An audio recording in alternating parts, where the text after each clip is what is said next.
एक समय था जब यह मंदिर देवताओं का वास था। इसकी हर शिला में दिव्य ऊर्जा का स्पंदन था, हर कोने में प्रार्थनाओं की गूंज थी। फिर एक दिन देवता अदृश्य हो गए। उनकी अनुपस्थिति में यह पवित्र स्थान खंडहर में बदल गया। अब यहाँ केवल सन्नाटा पसरा है, एक गूंजता हुआ खालीपन। चमगादड़ों की फड़फड़ाहट और हवा की सरसराहट ही यहाँ की एकमात्र आवाजें हैं। यह एक भूला हुआ अतीत है, एक मौन प्रतीक्षा। अंधेरे की गहराइयों में जहाँ आशा की कोई किरण नहीं थी, वहाँ अचानक एक लौ जली। यह कोई साधारण अग्नि नहीं थी, बल्कि एक दिव्य प्रकाश था जो खंडहरों को रोशन कर रहा था। उस प्रज्वलित अग्नि के हृदय से एक शिशु का जन्म हुआ। वह अग्नियान था, अग्नि का पुत्र। उसका आगमन एक रहस्य था, एक चमत्कार जो सदियों की चुप्पी को तोड़ने आया था। उसकी आंखों में एक प्राचीन शक्ति चमक रही थी, एक ऐसा तेज जो संसार ने पहले कभी नहीं देखा था। प्राचीन ग्रंथों में एक भविष्यवाणी लिखी थी, जो युगों से छिपी हुई थी।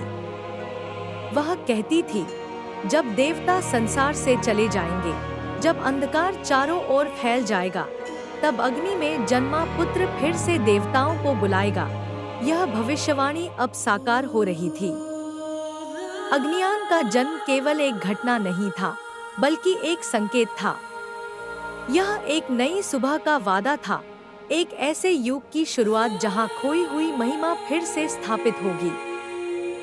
एक वृद्ध ऋषि जो काले वस्त्रों में लिपटा था, उस खंडहर में प्रकट हुआ।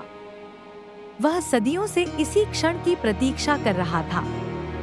उसकी आंखों में ज्ञान और अनुभव की गहराई थी, और उसके चेहरे पर एक शांत मुस्कान थी। उसने शिशु को देखा और उसके भविष्य को भांप लिया। ऋषि ने अपनी गंभीर वाणी में कहा, तू मोक्ष भी हो सकता है, और सर्वनाश भी। तेरी शक्ति असीम है, लेकिन आज तुझे छिपना होगा।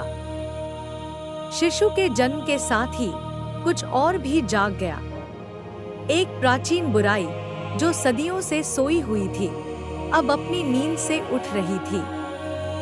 मंदिर के बाहर से एक रहस्यमयी बांसुरी की ध्वनि सुनाई दी, जो हवा में एक अशुभ कंपन पैदा कर रही थी। काले बादल आकाश में मंडराने लगे, जैसे कोई अदृश्य शक्ति अपनी उपस्थिति दर्ज करा रही हो। एक पुरानी कथा फिर से लिखी जाने लगी थी, और अग्नियान उस कथा का केंद्र था। यह केवल शुरुआत थी,